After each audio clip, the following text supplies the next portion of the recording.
മധുരം മധുരാക്ഷരം ആരൂഹ്യ കവിതാശാഖ വന്ദേ വാൽമീകി കോകിലം ആപദാമപഹർത്താരം ദാതാരം സർവസമ്പദാം ലോകാഭിരാമം ശ്രീരാമം ഭൂയോ ഭൂയോ നമാമ്യഹം. പ്രിയ കുടുംബാംഗങ്ങളെ, നമ്മുടെ രാമായണ യാത്രയുടെ 31ാമത്തെ ഭാഗമാണ് നമുക്ക് ഇന്നിവിടെ മനനം ചെയ്യേണ്ടതായിട്ടുള്ളത്. വളരെ സങ്കീർണമായിട്ടുള്ള, ഏതൊരു മനുഷ്യനും ജീവിതത്തിൽ പകർത്തേണ്ടുന്ന ഏറ്റവും ശ്രേഷ്ഠമായിട്ടുള്ള രാമായണത്തിലെ ഭാഗം. രാമായണത്തിലെ എല്ലാ ഭാഗങ്ങളും വളരെ പവിത്രമാണ്. എന്നാൽ ഈ ഒരു ഭാഗത്തിന് വളരെയേറെ പ്രാധാന്യമുണ്ട്. മുഴുവൻ ജനങ്ങളും രാമായണം വായിച്ചിട്ട് പോയിട്ടൊരു കാര്യമില്ല. ഈ ഒരു ഭാഗം ജീവിതത്തിൽ നിർബന്ധമായിട്ടും പകർത്താൻ നമുക്ക് കഴിയണം. എന്നാൽ നമ്മുടെ ജീവിതം വിജയിക്കും. ജീവിതത്തിൽ ഒരിക്കലും നമുക്ക് നാശമുണ്ടാകില്ല എന്നിവിടെ പറഞ്ഞു തരികയാണ്.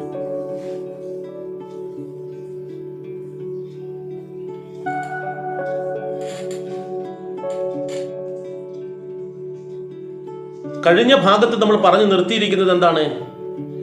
ഈ ലക്ഷ്മണൻ കോപാന്തകനായി നിൽക്കുന്നു. ആ ലക്ഷ്മണനെ ആശ്വസിപ്പിക്കുന്ന ശ്രീരാമചന്ദ്രൻ. ഈ രണ്ട് ഭാവങ്ങളും നമ്മുടെ ഉള്ളിലുള്ളതാണ്. ഒരു കാരണവശാലും നമ്മൾ ലക്ഷ്മണന്മാരാകരുത്. എന്നാൽ ഇങ്ങനെയുള്ള അവസരത്തിൽ നമ്മൾ ശ്രീരാമചന്ദ്രനെ പോലെ പെരുമാറണം എന്ന് നമ്മൾ പറഞ്ഞു നിർത്തിയത്. അതിനുശേഷം നമ്മൾ പറഞ്ഞെന്താണ്? ആ ശ്രീരാമചന്ദ്രൻ കോപാന്തകനായി നിൽക്കുന്ന ലക്ഷ്മണനെ നെഞ്ചോട് ചേർത്ത് പിടിച്ച് ആലിംഗനം ചെയ്തതായിട്ട് നമ്മൾ പറഞ്ഞില്ലേ? ഇതുപോലെ ആയിരിക്കണം നമ്മുടെ കുടുംബത്തിലുള്ള പ്രശ്നങ്ങളെയും നമ്മൾ അതിജീവിക്കേണ്ടതെന്ന് നമ്മൾ പറഞ്ഞില്ലേ? ഇനിയിവിടെ ഈ പറയുന്ന ശ്രീരാമചന്ദ്രൻ കോപാന്തകനായി നെഞ്ചോട് ചേർത്ത് പിടിച്ച ലക്ഷ്മണനോട് എങ്ങനെയാണ് സംസാരിക്കുന്നതെന്നാണ് നമ്മൾ നോക്കേണ്ടത്.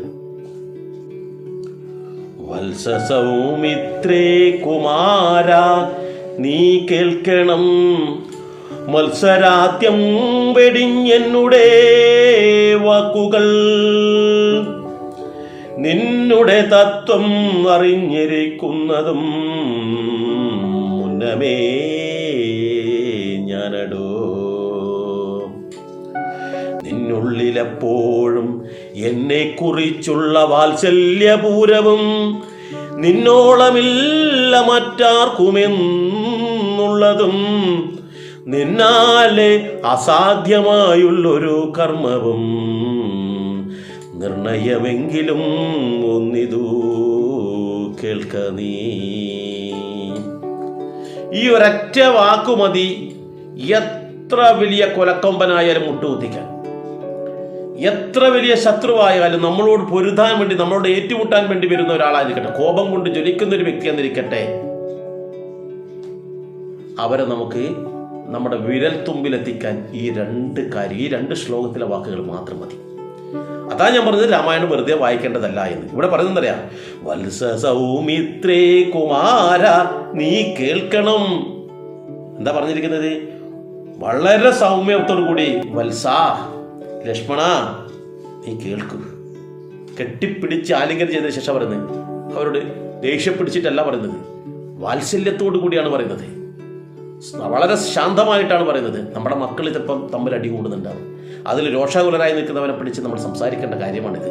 ഇത് അവിടെ മാത്രമല്ല, ഏത് സമയത്തും രണ്ടാൾ തമ്മിലുള്ള പ്രശ്നമുണ്ടെങ്കിൽ അവിടെ നമ്മൾ മധ്യസ്ഥം വഹിക്കുന്നുണ്ടെങ്കിൽ നമ്മൾ ചെയ്യേണ്ടതാണ്. എന്താണ് പറയേണ്ടത്? ഇവിടെ ശ്രീരാമചന്ദ്രൻ പറയുന്നത് വെച്ചാല്, മത്സരാദ്യം വെടിഞ്ഞെന്നുടെ വാക്കുകൾ, നിന്റെ കോപങ്ങളൊക്കെ ഉണ്ടല്ലോ, നിന്റെ ഈ മത്സര ബുദ്ധി ഉണ്ടല്ലോ, അതൊക്കെ അങ്ങോട്ട് മാറ്റിവെക്കുക. ഞാൻ പറയുന്നൊന്ന് കേൾക്കൂ. നിന്റെ ദേഷ്യമൊക്കെ ഒന്ന് അടക്കൂ. നീ ഒന്ന് ശാന്തമായിട്ട്, വളരെ സൗമ്യമായിട്ട് നീ ഒന്ന് കേൾക്കൂ. നിന്നെക്കുറിച്ച് എനിക്ക് നല്ലതുപോലെ അറിയാം. നീ വളരെ കേമനാണ്, നീ വളരെ ബുദ്ധിമാനാണ്, നിന്റെ കഴിവ് മറ്റാർക്കും ഇല്ലാത്തതാണ്. അതുകൊണ്ട് നിന്നെക്കുറിച്ച് എനിക്ക് വളരെ കൃത്യമായിട്ട് അറിയാം. മറ്റാരും പറയുന്നതൊന്നും നമ്മളുടെ വിഷയമല്ല. നീ ആരാണ് എന്ന് എനിക്ക് കൃത്യമായിട്ടറിയാം. അത് മുന്നേ എനിക്ക് അറിയുന്ന കാര്യമാണ്. ഇവിടെ ലക്ഷ്മണനോട് ശ്രീരാമൻ പറയുന്നത് അറിയാം, നിന്റെ ഉള്ളിൽ എപ്പോഴും എന്നെ കുറിച്ചുള്ള വാത്സല്യമാണ്. അത് നിന്നോളം മറ്റാർക്കും തന്നെ ഇല്ല. അതുകൊണ്ടാണ് നിനക്ക് ഇത്ര ഒരു രോഷം വരാൻ കാരണം. നിനക്ക് എന്നോടുള്ള സ്നേഹമാണ്. ഈ സ്നേഹം കൊണ്ടാണ് നീ ഇങ്ങനെ പെരുമാറുന്നത്. നിന്നോളം വേറൊരാൾക്കും അതില്ല. അതെനിക്ക് കൃത്യമായിട്ട് അറിയാം. മാത്രമല്ല, നിന്നാല് അസാധ്യമായിട്ട് ഒരു കാര്യവുമില്ല. നിനക്ക് എല്ലാ കാര്യങ്ങളും വളരെ പെട്ടെന്ന് ചെയ്തു തീർക്കാൻ പറ്റും. നിനക്ക് അതിനുള്ള കഴിവുമുണ്ട്. അപ്പോൾ നിന്റെ കർമ്മവും എല്ലാം അങ്ങനെ നീ വിചാരിച്ചു കഴിഞ്ഞാൽ എല്ലാ കാര്യങ്ങളും വളരെ പെട്ടെന്ന് നടത്താനും പറ്റും. അപ്പോൾ നിനക്ക് അസാധ്യമായിട്ട് ഒന്നും തന്നെ ഇല്ല ഈ ഭൂമിയിൽ. ഈ കാണുന്ന എല്ലാ കാര്യങ്ങളും നീ എന്തൊക്കെ മനസ്സിൽ ഉദ്ദേശിച്ചു കഴിഞ്ഞാൽ അതൊക്കെ വളരെ പെട്ടെന്ന് നടത്താനും കഴിയും. എല്ലാം എനിക്കറിയാം. ഇതെന്താണ് ആദ്യം ചെയ്തത്? ആദ്യം ഈ വരുന്ന വ്യക്തിയെ അങ്ങോട്ട് സുഖിപ്പിച്ചു, അവരെ പ്രീതിപ്പെടുത്തി. നോക്കൂ, ഞാൻ നേരത്തെ പറഞ്ഞ എന്താണ്? കഴിഞ്ഞ ക്ലാസ്സിൽ പറഞ്ഞു, മദ്യപിച്ച് കൂത്താടി വരുന്ന ഒരാളോട് നമ്മൾ എങ്ങനെ പെരുമാറേണ്ടത്? അവരെ ആദ്യം പ്രീതിപ്പെടുത്തണം, അവരെ സന്തോഷിപ്പിക്കാം. നമ്മുടെ ശത്രുവായിട്ട് വരുന്ന ഒരാളാണെങ്കിലോ അവരെ സന്തോഷിപ്പിക്കാൻ. നീയാണ് കേമൻ, നീ വളരെ ബുദ്ധിമാനാണ്, നിനക്ക് എല്ലാ കഴിവുകളുണ്ട്, നീ വിചാരിച്ചു കഴിഞ്ഞാൽ അതും ചെയ്യും, അതിനപ്പുറം ചെയ്യും, നിനക്കറിയാം നിനക്ക് അത്ര വലിയ കഴിവുള്ളവനാണ്. നമ്മൾ തോറ്റു കൊടുക്കുകയെന്നല്ല, അത് നമ്മുടെ നയമാണ്, ബുദ്ധിയാണ്. അയൽവാസി ആവട്ടെ, മറ്റാരും ആവട്ടെ, നമ്മുടെ ലക്ഷ്യം ശാന്തമായ ജീവിതമാണ്. ലക്ഷ്യമാണ് വിജയത്തിലേക്ക് എത്തണം.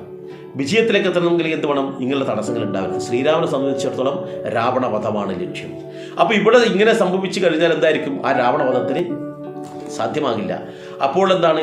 ആ ലക്ഷ്യത്തിലേക്ക് എത്താൻ വേണ്ടിയിട്ട് ഇത് നമ്മൾ വളരെ സ്നേഹത്തോട് വരുന്ന ആൾക്കാർ, നമ്മളോട് സ്നേഹമുള്ളതാവാം അല്ലെങ്കിൽ ശത്രുതയാവാം, അവരെ നമ്മൾ നയപരമായിട്ട് നമ്മുടെ എല്ലാ ലക്ഷ്യം എന്താ അറിയോ? ജീവിതത്തിൽ പരമമായിട്ടുള്ള ആനന്ദം കിട്ടുക, സന്തോഷമുണ്ടാവുക എന്നുള്ളതാണ്.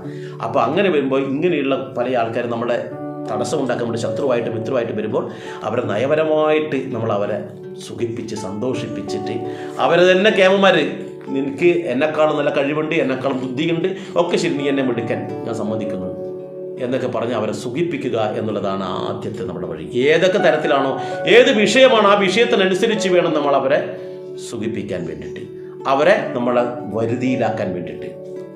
അവരെ വരുതിയിലാക്കാൻ വെച്ചാൽ നമ്മൾ കയ്യൂക്ക് കൊണ്ട് മാത്രമല്ല, സ്നേഹം കൊണ്ടും വരുതിയിലാക്കാൻ പറ്റും. അതാണ് ഒരു ഭാര്യ ഒരു ഭർത്താവിനെ സ്നേഹം കൊണ്ട് വരുതിയിലാക്കി കഴിഞ്ഞാൽ അവർക്ക് മദ്യപാനം എന്ന് പറഞ്ഞ ശീലത്തെ നമുക്ക് ഇല്ലാതാക്കാൻ പറ്റും. അവിടെ കയ്യൂക്കല്ല കാണിക്കേണ്ടത്, അവിടെ വേണ്ടത് നയപരമായ നീക്കമാണ്. കുട്ടികളെ ആയാലും മറ്റുള്ള ഏത് മേഖലയിലുള്ള ആളായാലും അവരെ ഏത് തരത്തിലാണോ നമ്മുടെ സ്നേഹം കൊണ്ടാണെങ്കിൽ അങ്ങനെ, എളിമ കൊണ്ടാണെങ്കിൽ അങ്ങനെ, വേണ്ടി വന്ന കയ്യൂക്ക് കൊണ്ടാണെങ്കിൽ കയ്യൂക്ക് കൊണ്ടായാലും നമ്മുടെ വരുതിയിലാക്കാൻ നോക്കണം. അത് ഏതാണ് നയം നോക്കണം, അവരുടെ സ്വഭാവം നോക്കണം. അത് നമ്മൾ പഠിച്ചു വേണം ചെയ്യാൻ വേണ്ടിയിട്ട്. അത്രയും കൃത്യമായിട്ട് ഇവിടെ പറഞ്ഞു തരികയാണ്. ശ്രീരാമൻ ലക്ഷ്മണനെ ആ വികാരത്തെ നമ്മൾ ഇല്ലാതെയാക്കുന്നു. ഇതെന്താണ് പറയുന്നത് നോക്കാം. ദൃശ്യമായുള്ളൊരു രാജ്യദേഹാദിയും വിശ്വവും നിശേഷ ധാന്യധനാദിയും സത്യമെന്നാകീല തൽ പ്രയാസം തവ യുക്തം അതല്ലായിലെന്തതിനാൽ ഫലം. ഭോഗങ്ങളെല്ലാം ക്ഷണപ്രഭാ ചഞ്ചലം വേഗേന നഷ്ടമായുസ്സു മൂർഖ നീ അഗ്നിസന്തപ്തലോഹസ്തംഭാംബു ബിന്ദുനാ സന്നിഭം മർത്യജന്മം ക്ഷണഭംഗുരം. എന്താ പറഞ്ഞിരിക്കുന്നറിയോ? ഇവിടെ ഞാൻ പറയുന്നത് നീ സൗമ്യമായിട്ട് കേൾക്കുക. എന്താണ്? ശ്രീരാമചന്ദ്രൻ ഈ പറയുന്ന ലക്ഷ്മണനെ അടക്കിക്കൊണ്ട് പറയുകയാണ്, നിനക്ക് എല്ലാ കഴിവുകളുമുണ്ട്, അതുകൊണ്ട് തന്നെ നീ ഞാൻ പറയുന്നത് ഒന്ന് കേൾക്കൂ, സൗമ്യമായിട്ടൊന്ന് കേൾക്കൂ. ഇതാണ് നമ്മുടെ ആദ്യത്തെ നടപടി. എത്ര വലിയ ആളായാലും നമ്മുടെ വാക്കുകൾ കേൾക്കാനുള്ള സമചിത്തത അവരിൽ ഉണ്ടാക്കുക. അതിനുശേഷം വേണം ഈ വിഷയം നമ്മൾ അങ്ങോട്ട് പറയാൻ. എന്താ ഇവിടെ പറഞ്ഞത്?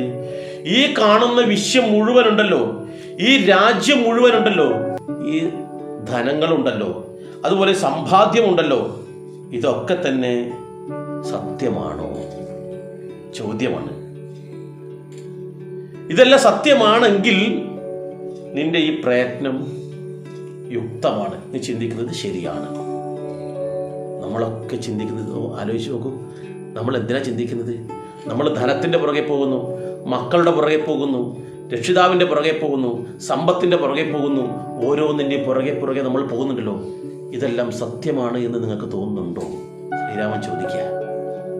ഇതൊന്നും സത്യമല്ല, ഇതെല്ലാം ഏത് നിമിഷവും നശിച്ചു പോകുന്നതാണ്. ഈ ധനം നമുക്ക് മരിച്ചു കഴിഞ്ഞാൽ കൊണ്ടുപോകാൻ പറ്റുമോ?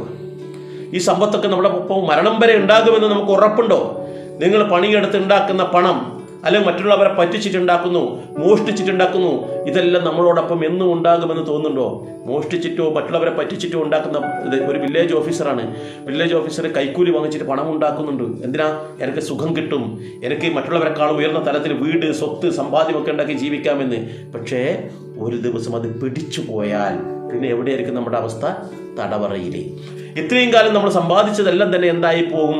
അതെല്ലാം തന്നെ മൺകട്ടക്ക് തുല്യമാകും. എന്താവും? അതെല്ലാം സർക്കാർ കണ്ടുകെട്ടും, പിഴയടക്കേണ്ടി വരും, ജീവിതകാലം ജയിലിൽ കിടക്കേണ്ടി വരും. ഇനി പണം കൊണ്ട് നമ്മൾ ജയിലിൽ നിന്ന് പുറത്തിറങ്ങിക്കഴിഞ്ഞാൽ ഈ കള്ളപ്പേര് എപ്പോഴും നമ്മൾ പിന്തുടരും. ഇതൊന്നും ശാശ്വതമല്ല. അപ്പോൾ ഈ പറയുന്ന ശ്രീരാമചന്ദ്രന്റെ ഈ ഭരണം പിടിച്ചെടുത്തിട്ട്, അല്ലെങ്കിൽ അച്ഛനെ പിടിച്ച് തടവറയിലിട്ട് ഇത് നേടിയെടുക്കാന്ന് പറഞ്ഞാൽ അത് ആജീവാനന്ദ കാലം വരെ നമുക്ക് നിലനിർത്താൻ പറ്റുമോ? നമ്മളും ഏത് നിമിഷവും മരിച്ചു പോകുന്നവരല്ലേ. അപ്പോൾ ഈ മരിക്കുന്ന സ്ഥലത്ത് നമ്മൾ ഇവിടുന്ന് പോയി കഴിഞ്ഞാൽ നമ്മളോട് ഒന്നിച്ച് കൊണ്ടുപോകാൻ പറ്റുന്ന സാധനമാണോ ഇത്? അല്ല. ഇതും ഒന്നും ശാശ്വതമല്ല. അങ്ങനെ എല്ലാ കാലത്തും നിലനിർത്തിട്ട് നമ്മുടെപ്പുറം ഉണ്ടാകുമെന്ന് 100% വിശ്വാസമുണ്ടെങ്കിൽ മാത്രമേ നമ്മൾ ഇത് ചെയ്യാവൂ. എന്നാൽ അതാണ് പറയുന്നത്, നീ ഈ കാര്യങ്ങളെല്ലാം, ഈ പറയുന്ന രാജ്യവും ധനവും സമ്പത്തും വിശ്വവും എല്ലാം തന്നെ സത്യമാണ് എന്നുണ്ടെങ്കിൽ, എപ്പോഴും നിലനിൽക്കുന്നതാണ് എന്നൊരു തോന്നലുണ്ടെങ്കിൽ, അത് ഭാര്യയാവട്ടെ, മക്കളാവട്ടെ, കുടുംബാംഗങ്ങളാവട്ടെ, ഇതെല്ലാം തന്നെ എപ്പോഴും നമ്മളോടൊപ്പം നിലനിൽക്കുന്നതാണ് എന്നൊരു തോന്നലുണ്ടെങ്കിൽ നമുക്ക് ഉറപ്പിക്കാം എന്തെന്ന്, അത് നമുക്ക് പിടിച്ചെടുക്കണമെന്ന്. പക്ഷേ ഇന്ന് നമ്മുടെ കയ്യിൽ കിട്ടിയത് നാളെ വേറെ ആരുടെ കയ്യിലേക്ക് പോകും. ഇന്നലെ വരെ ദശരഥൻ്റെ കയ്യിലായിരുന്നു, ഇന്ന് എൻ്റെ കയ്യിലേക്ക് അല്പം വരുവാണ്, കുറച്ചു കാലം സൂക്ഷിക്കാൻ വേണ്ടിയിട്ട്. നിങ്ങളുടെ കയ്യിലുള്ള പണവും സ്വത്തും സമ്പാദ്യവും ഒക്കെ തന്നെ ഒരു രോഗം വന്നാൽ തീർന്നു. ഒറ്റ രോഗം, ക്യാൻസർ എന്ന് പറയുമ്പോൾ തന്നെ എല്ലാവർക്കും പേടിയാണ്. ഈ പണവും സമ്പാദ്യം ഒക്കെ ഉണ്ടായിട്ട് എന്താ ചെയ്യുക? ഇതൊന്നും ശാശ്വതമല്ല. അപ്പം അതിനു വേണ്ടിയിട്ടാണ് നമ്മൾ ഈ പ്രവർത്തിക്കുന്നത്. അതുകൊണ്ടാണ് പറഞ്ഞത്, ഇത് സത്യമാണെങ്കിൽ മാത്രമേ നിന്റെ ഈ പ്രവർത്തനം യുക്തമാവുകയുള്ളൂ, അല്ലെങ്കിൽ ഇതിൻ്റെ ഫലമൊന്നും നമുക്ക് കിട്ടില്ല. ഈ ഫലങ്ങളൊന്നും നമുക്ക് കിട്ടില്ല. ഇതിലെന്താണ്? ഇതെല്ലാം തന്നെ ഒരു മിന്നൽ വന്നു പോകുന്ന പോലെ അങ്ങ് പോവുകയാണ്. മിന്നൽ വളരെ പെട്ടെന്ന് പോകുന്നു. അതേപോലെ നമ്മുടെ ജീവിത കാലഘട്ടത്തിൽ അല്പ പണവും അല്പ സമ്പാദ്യവും അല്പം രാജ്യമോ അല്ലെങ്കിൽ ഭൂമിയോ അല്ലെങ്കിൽ നല്ല ഭാര്യ, നല്ല മക്കളെ, അല്ലെങ്കിൽ വേറെ എന്തെങ്കിലും ആയിട്ട്, അല്ലെങ്കിൽ നമ്മൾ അല്പം സുഖം തേടിയിട്ട് മദ്യമായാലും മയക്കുമരുന്നായാലും ലഹരിയല്ലായാലും അത് അല്പം നേരത്തേക്ക് മാത്രം സ്ഥായിയായിട്ടില്ല. മദ്യം കഴിക്കുമ്പോൾ നമുക്ക് ലഹരി കിട്ടും, അത് സുഖം തരുന്നുണ്ടെങ്കിൽ ആ ഒരു മദ്യം കഴിച്ചു കഴിഞ്ഞാൽ നമുക്ക് മരിക്കുന്നത് വരെ ആ സുഖം നമുക്ക് കിട്ടുമെന്ന് ഉറപ്പുണ്ടോ? ഇല്ല. എന്നിട്ട് നമ്മൾ അല്പം നേരത്തെ സുഖത്തിന് വേണ്ടിയിട്ടാണ് നമ്മൾ പണം, നമ്മുടെ കുടുംബത്തിൽ ഭാര്യയും മക്കളും കഴിക്കേണ്ടുന്ന അല്ലെങ്കിൽ ചില ജീവിക്കേണ്ടുന്ന പണം കൊണ്ടുപോയിട്ട് മദ്യഷാപ്പുകാർ കൊടുക്കുന്നത്. അല്പം നേരത്തെ സുഖത്തിന് വേണ്ടിയിട്ട്, ഒരു 6-7 മണിക്കൂർ നേരത്തെ സുഖത്തിന് വേണ്ടിയിട്ട്, ഇല്ലെങ്കിൽ 12 മണിക്കൂർ നേരത്തെ സുഖത്തിന് വേണ്ടിയിട്ടാണ് അവിടെ കൊണ്ടുപോയിട്ട് നമ്മൾ കൊടുക്കുന്നത്. അതിനു വേണ്ടിയിട്ടാണ് ലഹരി നമ്മൾ ചെലവഴിക്കുന്നത്. അത് അല്പം നേരത്തേക്കെങ്കിൽ ഇവിടെ ഉണ്ടായിട്ട് ഓരോ സുഖങ്ങളുടെ പുറകെ പോകുമ്പോൾ നമ്മൾ ചിന്തിക്കേണ്ട, ഈ സുഖങ്ങളൊന്നും ശാശ്വതമല്ല. ഈ സുഖങ്ങളൊന്നും തന്നെ ശാശ്വതമല്ല. അതൊന്നും ഒരിക്കലും നിലനിൽക്കില്ല. നമ്മൾ ചിന്തിക്കേണ്ടത്, ഇവിടെ പറയുന്നതാണെന്നറിയോ, ഇരുമ്പ് കമ്പിയുടെ മുകളിൽ, ചുട്ടുപഴുത്ത ഇരുമ്പ് കമ്പിയുടെ മുകളിൽ വെള്ളം വീണ് കഴിഞ്ഞാൽ നമ്മൾ വിചാരിക്കും ആ ഇരുമ്പ് ഇതാവുന്നു. പക്ഷെ അത് പെട്ടെന്ന് തന്നെ അത് നിരാവിയായിട്ട് അങ്ങോട്ട് ഇല്ലാതെയായി പോകും. ഇല്ലാതെയാവും. ഇരുമ്പ് കമ്പി വലിച്ചെടുക്കും, അത് നശിപ്പിക്കും ആ വെള്ളത്തിനെ. അതുപോലെ നമ്മുടെ സുഖങ്ങളൊക്കെ തന്നെ ഇതുപോലെയാണുള്ളത് എന്നാണ് പറയുന്നത്. അപ്പോൾ അതുകൊണ്ടാണ് നമ്മൾ കൃത്യമായി നമ്മുടെ ജീവിതത്തിൽ പഠിക്കേണ്ടതാണ്. നമ്മൾ മറ്റുള്ളവർക്ക് പറഞ്ഞു കൊടുക്കുന്നതിന് മുമ്പായിട്ട് നമ്മൾ നമ്മുടെ ജീവിതത്തിലേക്ക് ഇത് പകർത്തണം എന്നാണ് പറയുന്നത്. എന്നിട്ട് ഇവിടെ പറയുന്നത് എന്താണെന്നറിയാം? ചക്ഷുശ്രവണകളസ്തമാം ദർദുരം ഭക്ഷണത്തിനപേക്ഷിക്കുന്നതുപോലെ കാലഹീനാം പരിഗ്രസ്തമാം ലോകവും ആലോല ചേതസാഭോഗങ്ങൾ തേടുന്നു. ഇവിടെ നോക്കണം, അത്ര മനോഹരമായിട്ട്, ഇതിനേക്കാൾ ഉപമ കൊടുക്കാൻ വേറൊന്നില്ല. എഴുത്തച്ഛൻ എത്ര മഹാനാണ്, എത്ര കഴിവുള്ളവനാണ് എന്ന് ഈ ഒരു വരി നോക്കൂ. പാമ്പ് ഒരു തവളയെ പിടിച്ച് അതിന് പൂർണ്ണമായിട്ട് പിഴുകിയില്ല. ആ തവളയെ പിടിക്കുന്ന അവസ്ഥ വായില കിടക്കുന്നത് ഏത് നിമിഷം ചാവും. അതൊന്നും തവളെ അറിയുന്നില്ല. തവള എന്താണെന്ന് പറയാം, തൊട്ടരികിലൂടെ പോകുന്ന പ്രാണികളെ പിടിക്കാൻ വേണ്ടി നാവ് പുറത്തേക്ക് നീട്ടുകയാണ്. അന്നേരം ഭക്ഷണത്തിനായിട്ടാണ് ഈ പറയുന്ന ഈ തവള ചെയ്യുന്നത്. ചറ്റുശ്രവണകളസ്തമാം, പാമ്പിന്റെ വായിൽ കിടക്കുന്ന ദർദൂരം എന്ന് വെച്ചാൽ ഈ തവള ആ അവസരത്തിലും ഭക്ഷണത്തിന് വേണ്ടിയിട്ടാണ് നിൽക്കുക. കാരണം ഞാനിപ്പം മരിച്ചു പോകും, രക്ഷപ്പെടാനുള്ളതല്ല നോക്കുന്നത്. അതാണ് നമ്മുടെ ഈ അവസ്ഥ. ഇവിടെ പറയുന്നത് കാലഹീനാം പരിഗ്രസ്തമാം ലോകവും ആലോല ചേതസ ഭോഗങ്ങൾ തേടുന്നു. നമ്മൾ നമ്മുടെ കാര്യങ്ങൾ ചിന്തിക്കുന്നില്ല. നമ്മളെല്ലാം ഏത് നിമിഷവും സെക്കൻഡ് മതി മരണപ്പെടാൻ വേണ്ടിയിട്ട്. ഈ അവസരത്തിലും നമ്മളെന്നറിയാം, സമ്പാദ്യം, സ്വത്ത്, അത് ഇത് ഒക്കെ ഉണ്ടാക്കാൻ വേണ്ടി മരണപ്പാച്ചിൽ പായത്. അത് നിലനിൽക്കുമോ? കോടികളുടെ ബിസിനസ്സിന് വേണ്ടിയിട്ട് കരാർ ഒപ്പിടാൻ വേണ്ടി പോവുകയാണ് ഈ 28-ാം തീയതി. ഈ 28-ാം തീയതി ഗൾഫിൽ ദുബായിൽ വെച്ചിട്ട് അവിടെ വെച്ചിട്ടാണ് ഒപ്പിടാൻ വേണ്ടി തീരുമാനിച്ചിട്ടുള്ളത്. പോകാൻ വേണ്ടിയിട്ടെല്ലാം തയ്യാറായി, സൂട്ട് കേസിലെടുത്തു, വിമാനത്തിൽ പോകുന്നു. വിമാനത്തിൽ പോകാൻ വേണ്ടിയിട്ട് പരിവാരങ്ങളും ഓഫീസർ സെക്രട്ടറിയും കാര്യങ്ങളൊക്കെ ഉണ്ട്. അവർ പോകുന്ന വഴിക്കായിരിക്കാൻ ചിലപ്പോൾ ഒരു ആക്സിഡന്റ് പറ്റി അവിടെ തീർന്നു. ഒപ്പിടാൻ പറ്റിയോ? ആ മോഹങ്ങൾ മുഴുവൻ ബാലൻസ് അല്ലേ?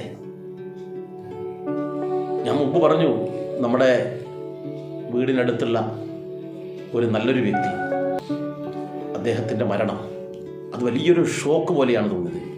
കാരണം ബിസിനസ്സുകാരനാണ്, നല്ലതുപോലെ സമ്പാദ്യമുണ്ട്, എല്ലാവരോടും നല്ല രീതിയിൽ പെരുമാറുന്ന ആളാണ്, നല്ല രീതിയിൽ എല്ലാ തരത്തിലും പെരുമാറുന്ന ആ വ്യക്തി നല്ലൊരു വ്യക്തിയാണ്. കാരണം ഒരുപാട് സേവാ പ്രവർത്തനം ചെയ്യുന്ന ഒരു വ്യക്തി കൂടിയാണ് അയാൾ. അതുകൊണ്ടാണ് ഞാൻ പറയുന്നത്, ഞാനായിട്ട് അത്ര കൊണ്ട് അഗാധമായിട്ട് അടുപ്പമില്ലെങ്കിലും എനിക്കും അദ്ദേഹത്തിനുള്ളൊരു ആരാധന ഉണ്ടായിരുന്നു. അദ്ദേഹത്തിനെ കുറിച്ച് പിന്നീട് അറിഞ്ഞപ്പോഴാണ്, അദ്ദേഹം മരിച്ചതിന് ശേഷമാണ് അദ്ദേഹത്തെക്കുറിച്ച് അറിയുന്നത്. അദ്ദേഹത്തിൻ്റെ ഒരു സുഹൃത്തുമായിട്ട് കസേരയിലിരുന്ന് അപ്പുറം ഇപ്പുറം ഇരുന്ന് സംസാരിച്ചു കൊണ്ടിരിക്കുമ്പോൾ ഒരു വാക്ക് പറഞ്ഞ് രണ്ടാമത്തെ വാക്ക് മറുപടി പറയാൻ പറ്റിയില്ല. അതിനു മുമ്പ് അയാൾ സംസാരിച്ചു കൊണ്ടിരിക്കുമ്പോൾ. അപ്പോൾ അങ്ങനെയുള്ള നമ്മൾ ഏത് നിമിഷവും ഏത് സെക്കൻഡിലും നമ്മുടെ ജീവൻ നഷ്ടപ്പെടുമെന്നുള്ള ഒരു ബോധമില്ലാതെയാണ് നമ്മൾ എന്തിനു വേണ്ടി ഭക്ഷണം എന്ന് പറയുന്നത്. എന്താ ഭക്ഷണം? സ്വത്ത്, സമ്പാദ്യം, മറ്റുള്ളവരെങ്ങനെ പറ്റിക്കും, മറ്റുള്ളവരെങ്ങനെ അടിച്ചെടുക്കും എന്ന ചിന്തയോടുകൂടി ഓരോ നിമിഷവും നമ്മൾ പ്രവർത്തിക്കുന്നത്. ഈ തവളയെപ്പോലെ നമ്മുടെ നിലനിൽപ്പിനെ കുറിച്ച് നമ്മൾ എത്ര കാലം ഉണ്ടാവും എന്നൊന്നും നമ്മൾ ചിന്തിക്കുന്നില്ല എന്നർത്ഥം. പുത്രമിത്രാർത്ഥകളത്രാദി സംഗമം എത്രയും അല്പകാലസ്ഥിത മൂർഖനീ പാന്തർ പെരുവഴി അമ്പലം തന്നിലെ താന്തരായി കൂടി വിയോഗം വരും പോലെ നദ്യാമൊഴുകുന്ന കാഷ്ടങ്ങൾ പോലെയും എത്രയും ചഞ്ചലമാലയ സംഗമം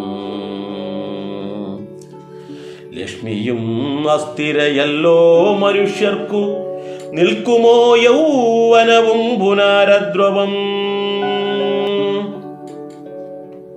ഇവിടെ പറയുന്നത്, നമ്മൾക്ക് നിരവധി ബന്ധുക്കളുണ്ട്, പുത്രന്മാരുണ്ട്. അതുപോലെ തന്നെ ഞാൻ നേരത്തെ പറഞ്ഞ പോലെ പുത്രനും പുത്രിയും അച്ഛനും അമ്മയും ഉണ്ട്, ഭാര്യയുണ്ട്, ഭർത്താവുണ്ട്, സുഹൃത്തുക്കളുണ്ട്, ബന്ധുജനങ്ങളുണ്ട്. ഇതെല്ലാം തന്നെ അല്പകാലത്തേക്ക് മാത്രമുള്ളതാണ്. അപ്പോൾ ഈ അല്പകാലത്തേക്ക് മാത്രമേ ഉള്ളൂ എന്നുള്ളത് നമ്മൾ ഓർക്കുന്നുണ്ടോ? ഓർക്കുന്നില്ല. നമ്മൾ ചിന്തിക്കേണ്ടത്, നമ്മളൊരു ട്രെയിൻ യാത്ര പോകുന്നു, തിരുവനന്തപുരത്ത് നിന്നും കാസർഗോഡേക്ക് ഒരു ട്രെയിൻ യാത്ര പോകുന്നിരിക്കട്ടെ.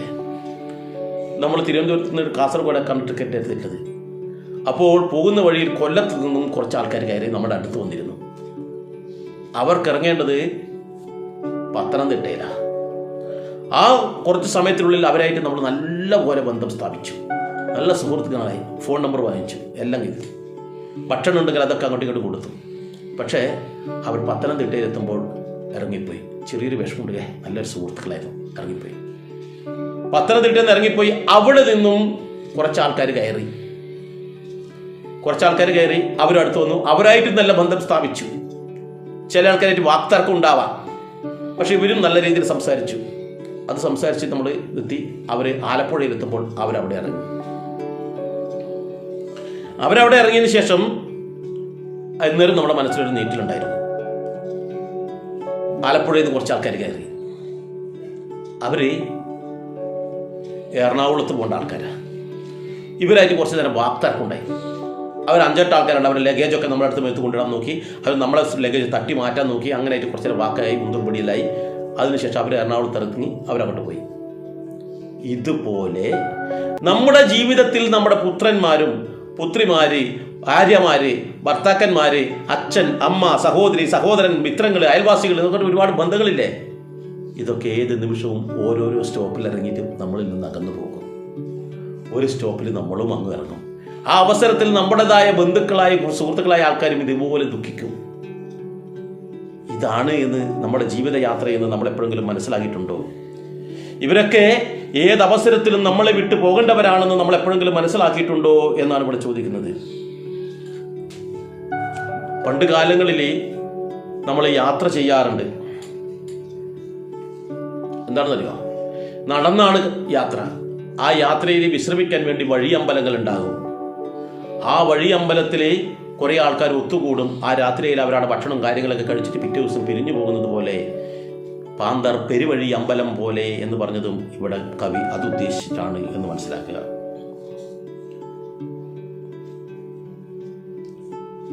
അതുപോലെ തന്നെയാണ് ഇവിടെ പറയുന്നത്,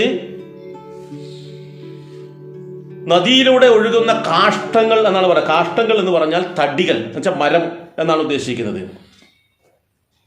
അതുപോലെയാണ് നമ്മുടെ കുടുംബ ബന്ധവും. ചഞ്ചലമാണ്, ഇങ്ങനെ ഇളകിക്കൊണ്ടിരിക്കുകയാണ്.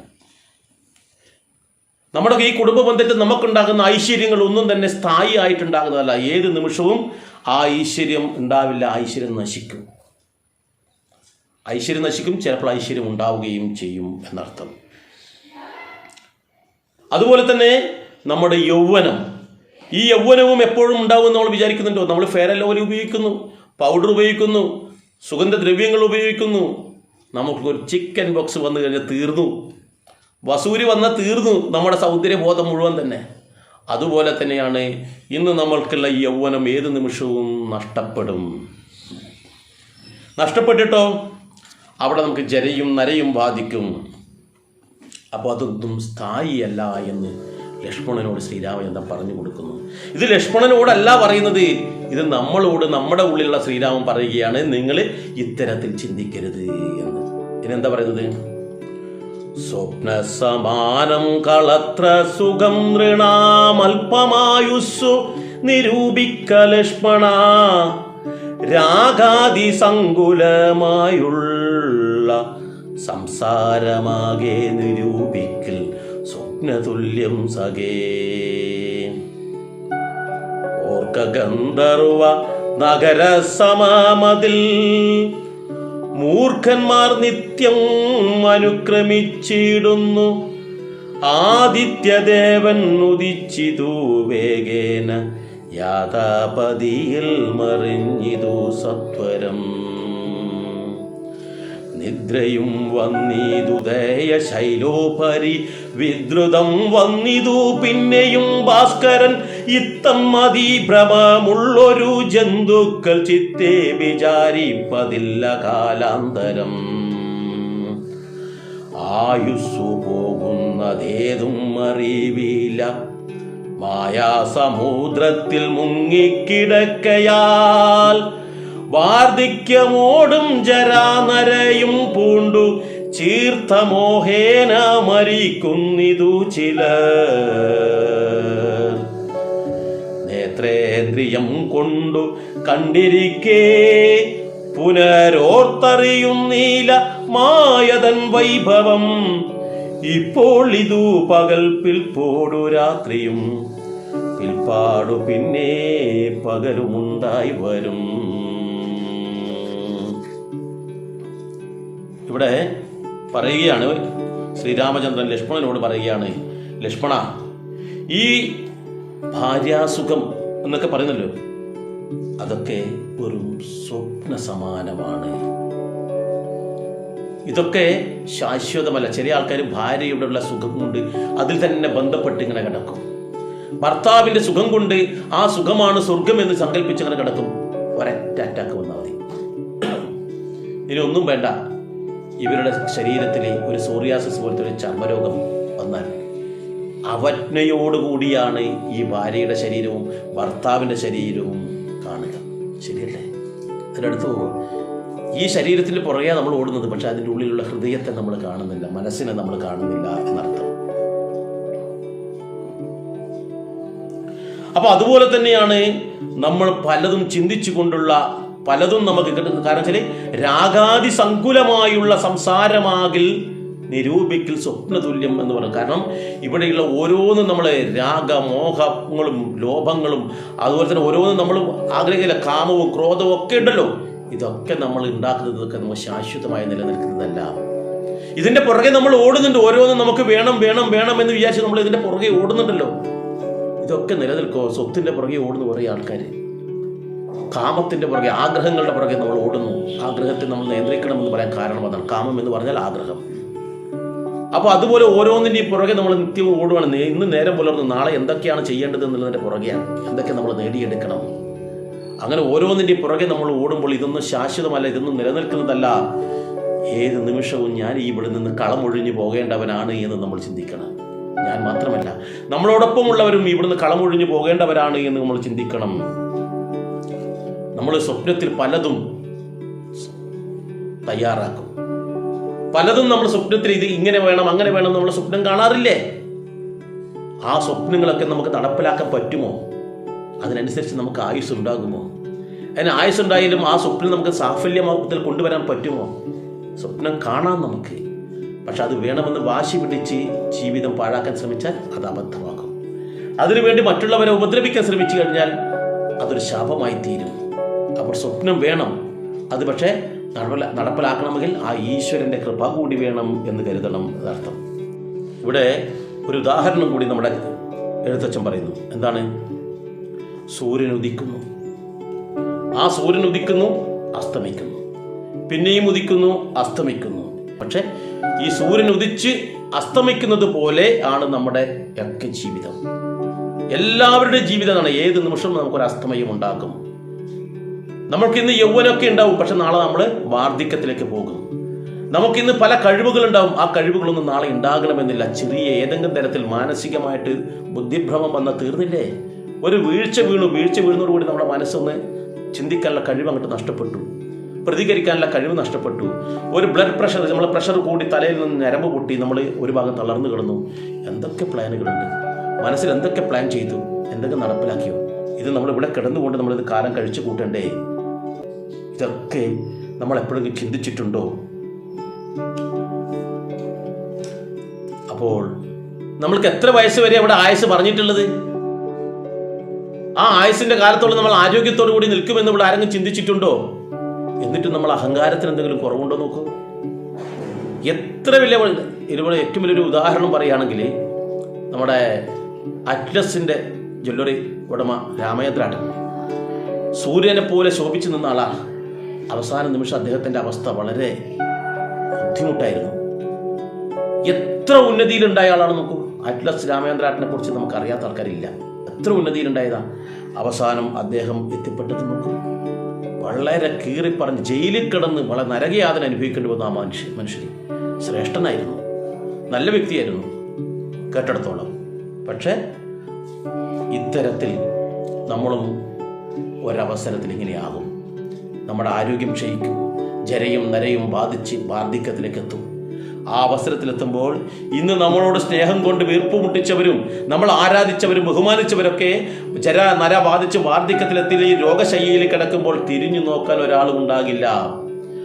നമ്മൾക്ക് തോന്നുന്നു നമുക്ക് ഒരുപാട് ബന്ധുജനങ്ങളുണ്ട്, സുഹൃജനങ്ങളുണ്ട്, ശിഷ്യഗണങ്ങളുണ്ട്, എന്നെ ആശ്രയിച്ചിരുന്ന ഒരുപാട് തൊഴിലാളികളുണ്ടെന്നൊക്കെ ഇരിക്കും. ഇവർക്കൊക്കെ ആ അവസരത്തിൽ ആ കിടക്കപ്പായൽ നമ്മൾ കിടന്നുപോയി കഴിഞ്ഞാൽ ഒരു 5-10 വർഷം കിടക്കേണ്ടി വന്നിരിക്കട്ടെ, ആദ്യത്തെ ഒരു 6 മാസം അല്ലെങ്കിൽ ഒരു വർഷക്കാലത്തുള്ള നമ്മളെ ആൾക്കാർ വരും പോവുകയൊക്കെ ചെയ്യും. പിന്നെ ആരും തിരിഞ്ഞു നോക്കില്ല.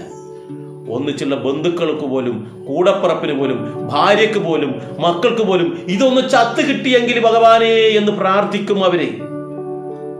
എന്നിട്ടും നമ്മൾ അഹങ്കാരം തീരുന്നില്ല. ഇവിടെ ഇതൊക്കെ ഭഗവാൻ നമുക്ക് പറഞ്ഞു തരികയാണ്, ഇതൊക്കെ മായയാണ്. ഈ പ്രപഞ്ചത്തെ കണ്ടുകൊണ്ടിരിക്കുമ്പോൾ നമ്മൾ ചിന്തിക്കേണ്ടത് ഇതൊക്കെ ഒരു മായാഭൈഭവമാണ്. ഈ രാവും പകലും ഉള്ളതുപോലെ തന്നെ നമ്മൾക്ക് ദോഷവും നല്ലതും എല്ലാം ഉണ്ടാകുന്നു എന്ന് നമ്മൾ മനസ്സിലാക്കണം. ഈ മായാഭൈഭവത്തിലാണ് നമ്മളൊക്കെ പെട്ടിരിക്കുന്നത്. അതുകൊണ്ട് തന്നെ ആ മായാവൈഭവത്തിൽ നിന്ന് മുക്തി നേടണമെങ്കിൽ ശ്രീരാമൻ പറഞ്ഞതുപോലെ നമ്മൾ ചിന്തിക്കാൻ നമുക്ക് കഴിയണം എന്നാണ് ഇവിടെ പറയുന്നത്. ഇപ്രകാരം നിരൂപിച്ചു മൂഢാത്മാക്കൾ ചിൽപുരുഷൻ ഗതിയേതുമറിയാതെ കാലസ്വരൂപനാമീശ്വരൻ തന്നെ ലീലാവിശേഷങ്ങളൊന്നും ഒരായികയാ.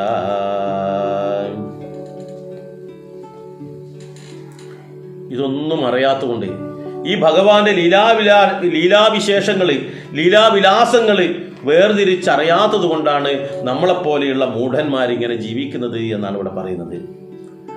ആമകുംബാംബു സമാനമായുസ്സുടൻ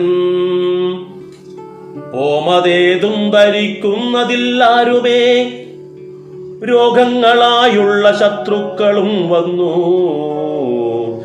ദേഹം നശിപ്പിക്കും ഏവനോ നിർണയം.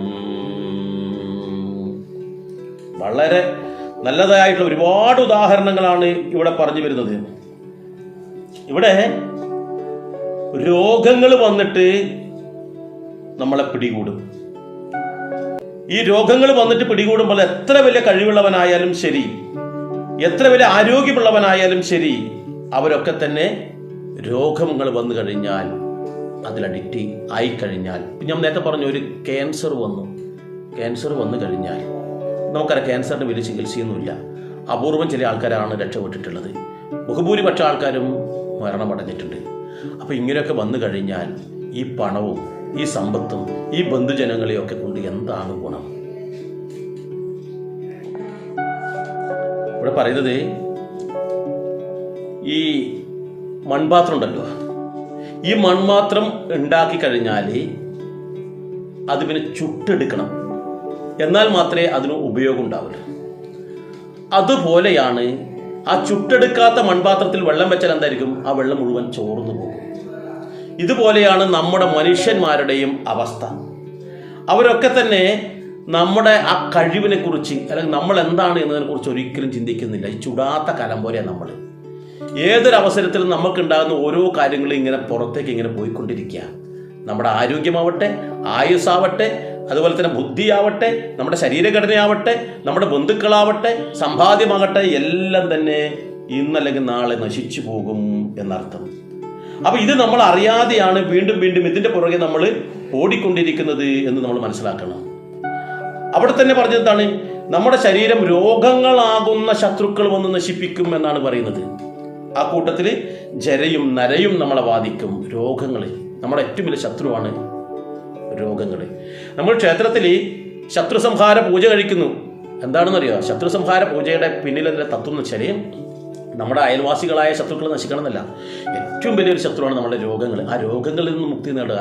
അപ്പോൾ ഈ രോഗങ്ങൾ ശത്രുവാണ്, നമ്മുടെ അഹങ്കാരം ശത്രുവാണ്, നമ്മുടെ അസൂയ ശത്രുവാണ്. അപ്പോൾ ആ ശത്രുക്കളെയെല്ലാം സംഹരിക്കുക എന്നാണ് ശത്രു സംഹാര പൂജയുടേത്. അങ്ങനെ നമ്മൾ ശ്രേഷ്ഠന്മാരാകണം എന്നുള്ളതാണ്. അപ്പോൾ ഇതൊന്നും നമ്മൾ അറിയാത്തത് കൊണ്ട് നമ്മളെന്താ പറയുക, അഹങ്കാരത്തോടു കൂടി നമ്മൾ പറയും ഞാൻ അങ്ങനെയാണ്, ഞാൻ ഇങ്ങനെയാണെന്നൊക്കെ പറയുന്നില്ലേ. ഏതുപോലെ? വ്യാഗ്രിയെ പോലെ ചെരയും അടുത്തു വന്നാക്രമിച്ചിടും ശരീരത്തെ നിർണയം മൃത്യുവും കൂടോരു നേരം പിരിയാതെ ഛിദ്രവും പാർത്തുള്ളിലിരിക്കുന്നു.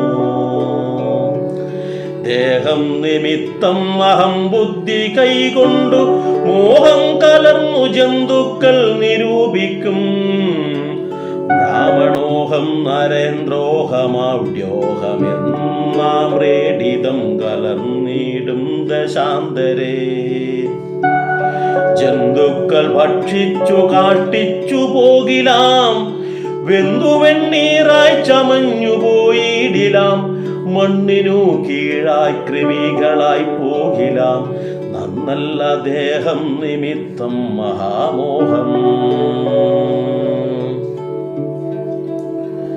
ത്വം മാംസരക്താസ്തി വെൺമൂത്രരേതസാം സമ്മേളനം പഞ്ചഭൂതക നിർമ്മിതം മായാമയമായി പരിണാമിയായൊരു കായം വികാരിയായുള്ളൊന്നിതി ധ്രുവം. ദേഹാഭിമാനം നിമിത്തമായുണ്ടായ മോഹേന ലോകം ദഹിപ്പിപ്പതിന്നു നീ മാനസതാരിൽ നിരൂപിച്ചതു തവ ജ്ഞാനമില്ല എന്നറിയുക നീ ലക്ഷ്മണ. ഇവിടെ പറയുന്നത് നമ്മൾ ഓരോ ആൾക്കാരും നമ്മുടെ പദവിക്കനുസരിച്ച് നമ്മൾ അഹങ്കാരം കൊള്ളുന്നുണ്ട് അല്ലേ? ഇതിൽ പറയുന്നത് എന്താണ്? നമ്മളൊക്കെ ചിന്തിക്കുന്നത് നമ്മൾ ആഢ്യനായിട്ടുള്ള ബ്രാഹ്മണനാണ്, ഞാൻ രാജാവാണ് എന്നൊക്കെയാണ് നമ്മൾ ചിന്തിക്കുന്നത്, ഞാൻ കേമനാണ് എന്നൊക്കെ ചിന്തിച്ചിരിക്കുന്നു അല്ലേ? ഞാൻ കലക്ടറാണ്, ഞാൻ മന്ത്രിയാണ്, മുഖ്യമന്ത്രിയാണ്, ഞാൻ MLA ആണ്, അല്ല ഞാൻ പോലീസ് ഓഫീസറാണ്, ഞാൻ വലിയ പ്രിൻസിപ്പളാണ്. ഇങ്ങനെ ഓരോ തരത്തിൽ നമ്മൾ ചിന്തിക്കാറില്ല. ഞാൻ എഞ്ചിനീയറാണ്, ഞാൻ കാനഡയിലാണ്, സമൂഹത്തിൽ ഉന്നത ശ്രേണിയിലുള്ളവനാണ് എന്നൊക്കെ നമ്മൾ ചിന്തിക്കാറില്ലേ? ഞാൻ നല്ല ബലവാനാണ്, ഞാൻ നല്ല ബുദ്ധിമാനാണ്, ഞാൻ നല്ല കഴിവുള്ളവനാണെന്നൊക്കെ ചിന്തിക്കാറില്ലേ? എന്നാൽ ഈ ശരീരത്തിൽ നിന്നും ഈ ആത്മാവ് അങ്ങോട്ട് വെളിയിലേക്ക് പോയി നിൽക്കട്ടെ. വെളിയിലേക്ക് പോയി കഴിഞ്ഞാൽ ഇതെന്തായിരിക്കും അവസ്ഥ? ഇത് ദഹിപ്പിച്ചില്ല എന്നിരിക്കട്ടെ, ഈ ശരീരം എവിടെയെങ്കിലും ആരും അറിയാത്ത സ്ഥലത്ത് നിന്ന് അറ്റാക്ക് വന്ന് അവിടെ മരിച്ചു പോയി എന്നിരിക്കട്ടെ. അങ്ങനെ അത് ദഹിപ്പിക്കില്ലല്ലോ. അങ്ങനെ ദഹിപ്പിക്കാതിരുന്നാൽ എന്തായിരിക്കും? ഇത് നമ്മൾ ദ്രവിച്ച് മണ്ണിലേക്ക് ലയിക്കും. അത് പുഴുകളും കൃമികളും ഒക്കെ ഈ ശരീരത്തിൽ നിന്നാണ് പുറത്തേക്ക് വരുന്നത്.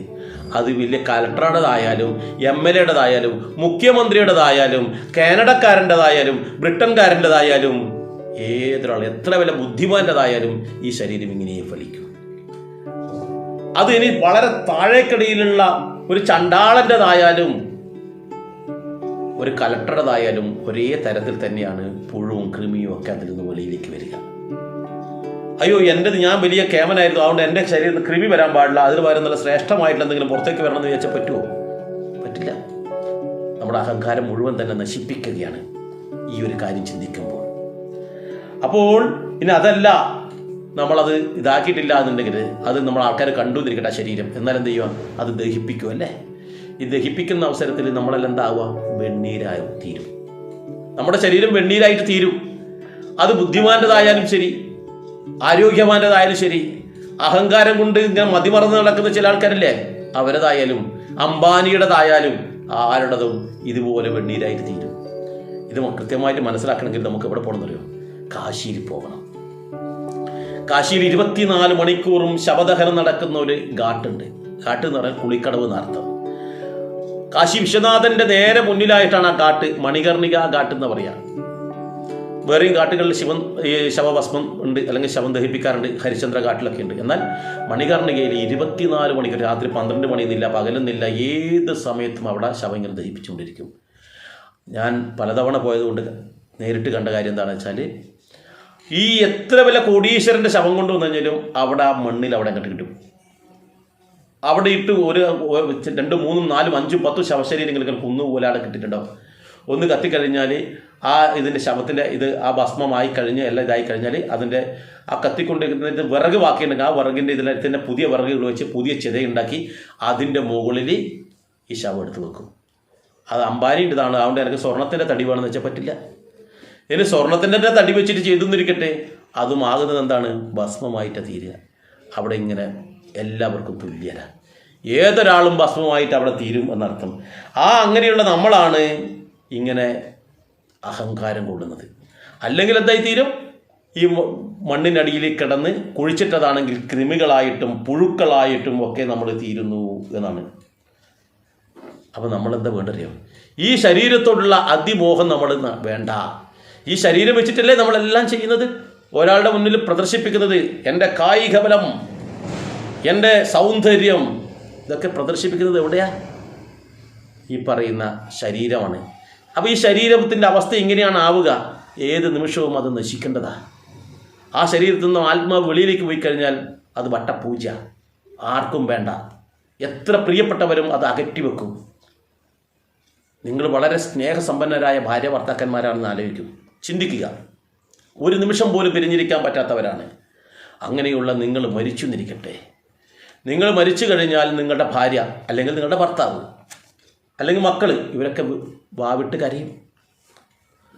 വാവിട്ട് കരയുന്നത് കൊണ്ട് അവർ നാട്ടുകാരായ ആൾക്കാർ ചിന്തിക്കുകയാണ്, ഏതായാലും ഇവർക്ക് വളരെ വിഷമമുണ്ട്, അതുകൊണ്ട് ഈ ശരീരത്തെ അടക്കേണ്ടതില്ല, ദഹിപ്പിക്കേണ്ടതില്ല എന്ന് ചിന്തിച്ചു നിന്നിരിക്കട്ടെ. ആ ശരീരത്തിൻ്റെ ഒന്നിച്ചാണ് തലേ ദിവസം വരെ നിങ്ങൾ കെട്ടിപ്പിടിച്ച് കിടന്നുറങ്ങി നിന്നിരിക്കട്ടെ. പിറ്റേ ദിവസം എല്ലാവരും ചിന്തിച്ചു, ഏതായാലും അവർക്ക് വേണ്ടപ്പെട്ട ശരീരം ദഹിപ്പിക്കണ്ട എന്ന് ചിന്തിച്ച് നിങ്ങളെ ബെഡ്റൂമിൽ തന്നെ ശരീരം കൊണ്ടുവച്ചു നിന്നിരിക്കട്ടെ. നിങ്ങൾ ആ രാത്രി ആ ശവത്തിനോടൊപ്പം അല്ലെങ്കിൽ ആ ശരീരത്തിനോടൊപ്പം ഒന്നിച്ച് കിടക്കാൻ തയ്യാറാകുമോ? തയ്യാറാകില്ല. സ്വബോധമുള്ളവർ തയ്യാറാകില്ല. 2 ദിവസം കഴിഞ്ഞ് 3 ദിവസം കഴിയുമ്പോൾ നിങ്ങൾ ആ വീട്ടിൽ നിന്ന് പ്രാണരക്ഷാർത്ഥം ഓടും. ആ വീട്ടിൽ ഒറ്റയ്ക്ക് താമസിക്കില്ല, ആ റൂമിൽ തന്നെ പിന്നെ ഒറ്റയ്ക്ക് താമസിക്കില്ല. അതിരൂക്ഷമായിട്ടുള്ള ഗന്ധം. നമ്മളാ ഭഗവാനെ ആരെങ്കിലും ഈ പണ്ടാരം കൊണ്ടുപോയി ദഹിപ്പിച്ചാലും എന്ന് നമ്മൾ ചിന്തിക്കും. അത്ര വരെ കെട്ടിപ്പിടിച്ച് കിടന്നതാ. ആ ശരീരത്തിനോട് അത്രയേറെ മമതയായിരുന്നു, താല്പര്യമായിരുന്നു. പക്ഷെ ഇതൊക്കെ വെറും ഏത് നിമിഷവും നശിച്ചു പോകുന്ന ഒരവസ്ഥയാണ്. അപ്പോൾ അതിലാണ് നമ്മളിങ്ങനെ അഹങ്കാരം കൊള്ളുന്നത് എന്ന് നമ്മൾ ചിന്തിക്കണം. എന്നിട്ട് പറയുന്നല്ലോ, ഈ ശരീരം എന്ന് പറയുന്നത് എന്തൊക്കെയാ? തൊലിയും മാംസവും രക്തവും അസ്ഥിയും മലവും മൂത്രവും ശുക്ലവും ഒക്കെ ചേർന്നിട്ടുള്ള ഒരു സാധന. ഇത് പഞ്ചഭൂതങ്ങളാൽ നിർമ്മിതമാണ്. പഞ്ചഭൂതങ്ങളാൽ നിർമ്മിതമായിട്ടുള്ളതാണ് ഈ ശരീരം. എന്താണ് പഞ്ചഭൂതങ്ങൾ എന്ന് പറയുന്നത്? പഞ്ചഭൂതങ്ങൾ എന്ന് പറഞ്ഞാൽ വായു, വെള്ളം, ഭൂമി, അഗ്നി, ആകാശം. ഈ 5 ഭൂതങ്ങളാൽ, ഭൂതം എന്ന് പറഞ്ഞാൽ പ്രകൃതിയിലുള്ള വസ്തുക്കൾ, ഈ 5 വസ്തുക്കളാൽ നിർമ്മിതമാണ് നമ്മുടെ ശരീരം. നമ്മുടെ ശരീരം മാത്രമല്ല, പ്രകൃതിയിലുള്ളതെല്ലാം അത്തരത്തിലുള്ളതാണ്. അപ്പോൾ ഈ ശരീരത്തെയാണ് നമ്മൾ ചിന്തിച്ചിട്ട് അഹങ്കാരം കൊള്ളുന്നത്. അപ്പോൾ ഈ പഞ്ചഭൂതങ്ങളാൽ നിർമ്മിതമായ ശരീരം പഞ്ചഭൂതങ്ങളിലേക്ക് തന്നെ തിരിച്ചു പോകേണ്ടതാണ്. അത് നമ്മൾ 100% കൃത്യമായി പാലിക്കുന്നുമുണ്ട്. അത് എന്താണ്, എങ്ങനെയാണ് അത് പാലിക്കുന്നത് എന്നുള്ളതിനെക്കുറിച്ച് അടുത്ത ഭാഗത്ത് നമുക്ക് വിശദമാക്കാം. ഏതായാലും രാമായണത്തിൻ്റെ സന്ദേശം, രാമായണം വെറുതെ വായിച്ചു പോകേണ്ടതല്ല എന്ന് ഒന്നുകൂടി ഞാൻ പറയട്ടെ. ഓരോ കാര്യങ്ങളും നമ്മൾ ജീവിതത്തിൽ പകർത്തിയിട്ട് ശ്രേഷ്ഠമായ കാര്യങ്ങളൊക്കെ നമ്മൾ ജീവിതത്തിലൂടെ മുന്നോട്ട് കൊണ്ടുപോകുമ്പോഴാണ് നമുക്ക് സന്തോഷമുണ്ടാകുക. അത് ശാശ്വതമായ സന്തോഷമായിരിക്കും എന്നുകൂടി നമ്മൾ മനസ്സിലാക്കുക. അടുത്ത ഭാഗം നമുക്ക് അടുത്ത ദിവസത്തെ ക്ലാസ്സിലൂടെ കേൾക്കാം. ഈ ഭാഗം നിങ്ങൾക്ക് ഇഷ്ടമായെങ്കിൽ എത്രയും പെട്ടെന്ന് തന്നെ നിങ്ങളുടെ ബന്ധുജനങ്ങൾക്കും സുഹൃത്തുക്കൾക്കൊക്കെ തന്നെ അയച്ചു കൊടുക്കുക. അവരും കേൾക്കട്ടെ, അവരും നല്ലവരാവട്ടെ. അവരിൽ ഒരു നന്മയുടെ വിത്ത് പാകാൻ കഴിഞ്ഞാൽ അതിൻ്റെ പുണ്യം നിങ്ങൾക്കാണ്. നിങ്ങളിലൂടെ അവരും ശ്രേഷ്ഠന്മാരായി തീരട്ടെ എന്നർത്ഥം. അതുവരെ ഈ ചാനൽ ഇതുവരെ സബ്സ്ക്രൈബ് ചെയ്യാത്തവരുണ്ടെങ്കിൽ സബ്സ്ക്രൈബ് ചെയ്യാൻ മടിക്കരുത്. അതുപോലെ തന്നെ നിങ്ങൾക്കുണ്ടാകുന്ന സംശയങ്ങളും അഭിപ്രായങ്ങളും തൊട്ട് താഴെ ഒരു കമൻറ്റ് എന്ന് എഴുതിയിട്ടൊരു സ്ഥലം കാണാം, അവിടെ തൊടുക. നിങ്ങളുടെ അഭിപ്രായങ്ങളും മറ്റു കാര്യങ്ങളും അവിടെ എഴുതിയിടുക. ഏതായാലും നമുക്ക് മറ്റൊരവസരത്തിൽ വീണ്ടും വരാം. എല്ലാവർക്കും നന്ദി, നമസ്കാരം.